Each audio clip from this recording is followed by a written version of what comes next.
আজি ঘোষণা কৰা উচ্চতৰ মাধ্যমিকৰ ফলাফলত ৰামানুজন সিনিয়ৰ ছেকেণ্ডাৰী স্কুল নকৰ ছাত্ৰ সংকল্পজিৎ শইকীয়াই উচ্চতৰ মাধ্যমিকৰ কলা শাখাত অসমৰ ভিতৰতে প্ৰথম স্থান লাভ কৰিছে।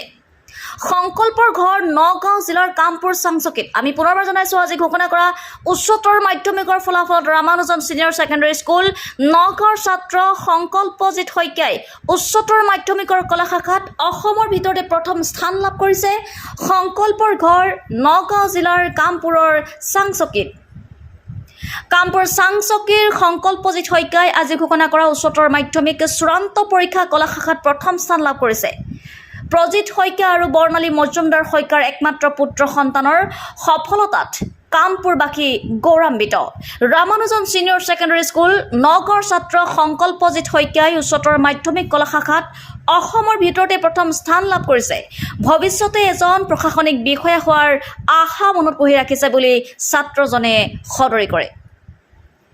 চাওঁ আহক এই ৰিপৰ্ট। ভাল লাগিছে, অত্যন্ত ভাল লাগিছে। ৰাতিপুৱা যেতিয়া নিউজটো পালোঁ আজি ৰিজাল্ট দিব বুলি ভাল লাগিছে, বহুত ভাল লাগিছে। কিমান ঘণ্টা পঢ়িছিলা? মই প্ৰথম অৱস্থাত 7 ঘণ্টা 8 ঘণ্টা তেনেকৈ পিছলৈ বঢ়াই দিছিলোঁ 15-16 ঘণ্টা। টেষ্ট পোৱাৰ পিছৰ সময়ছোৱাত সম্পূৰ্ণ খালি ইয়াৰ ক্ষেত্ৰত অৰিহণা কাক কাক তুমি দিবা? অৰিহণা প্ৰথমতে দিম মা দেউতা, লগতে ছাৰ বাইদেউ, অধ্যক্ষ মহোদয়, গোটেই সমগ্ৰ শিক্ষাগুৰুসকল, লগতে আমাৰ সমগ্ৰ গাঁওবাসী। পৰৱৰ্তী কেনেধৰণৰ তুমি চিন্তা ভাৰতীয় প্ৰশাসনিক বিষয়াৰ সেৱাৰ এজন বিষয়া হিচাপে নিজকে নিয়োজিত কৰাৰ মন আছে। UPSC দিম আৰু লগতে সাহিত্যত কৰি যাব লাগে। তুমি কোন বিদ্যালয়ত অধ্যয়ন কৰি আছিলা? মই ৰামানুজন চিনিয়ৰ ছেকেণ্ডেৰী হাইস্কুল এনেই নিম্ন পৰ্যায়ৰ পৰা প্ৰথম কৰিছিলোঁ, মানে একেবাৰে অংকুৰ শ্ৰেণীৰ পৰা 8ম শ্ৰেণীলৈকে মই শংকৰদেৱ শিশু নিকেতন চাংচকী, তাৰপিছত চাংচকী উচ্চ মাধ্যমিক বিদ্যালয়ত মই 9 আৰু 10 পঢ়িছিলোঁ। এনে পঢ়াৰ লগতে আৰু কিবা বিষয়ৰ লগত জড়িত আছে? পঢ়াৰ লগতে অন্য কিবা বিষয়ৰ লগত জড়িত বা তোমাৰ সাহিত্য সেৱাৰ লগতে জড়িত। আপোনাৰ ল'ৰা যি কৃতিত্ব অৰ্জন কৰিছে, আনন্দিত হৈছোঁ আৰু মই ভাষাহীন বুলি ক'ব পাৰোঁ।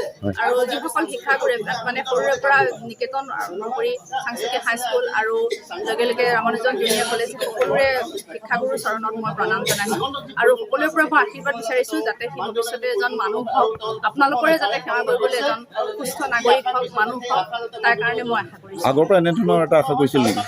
হয়, সকলো মাক দেউতাকে আশা কৰাৰ দৰে ময়ো তাৰ ব্যতিক্ৰম নহয়, ময়ো আশা কৰিছিলোঁ। কিন্তু এনেকুৱা প্ৰেছাৰ নহয় যে তই ফাৰ্ষ্ট হ'বই লাগিব, এনেকুৱা প্ৰেছাৰ দিয়া নাছিলোঁ। আৰু সৰুৰে পৰা তাক কোনোদিন পঢ়িবলৈ মানে চিঞৰি থাকিবলগীয়া বা তেনেকুৱা অৱস্থা প্ৰেছাৰ দিবলগীয়া দিন নাছিলে। সদায় তেনেধৰণে পঢ়া শুনা কৰিছিলে নিয়মীয়াকৈ, সেইকাৰণে আশা কৰিছিলোঁ তেনেধৰণে।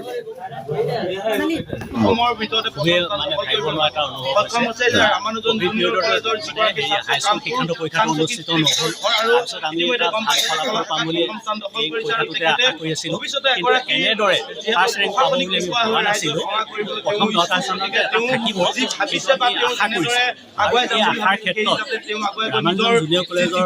অধ্যক্ষ মহোদয় প্ৰচেষ্টা আৰু লগতে শিক্ষক-শিক্ষয়িত্ৰী আৰু মোৰ গাঁওখনৰ যি ৰাইজ আছে, সেই ৰাইজৰ আশীৰ্বাদ, পৰিয়ালৰ আশীৰ্বাদৰ ফলতে আজি এই স্থান পাইছোঁ বুলি মই ভাবিছোঁ।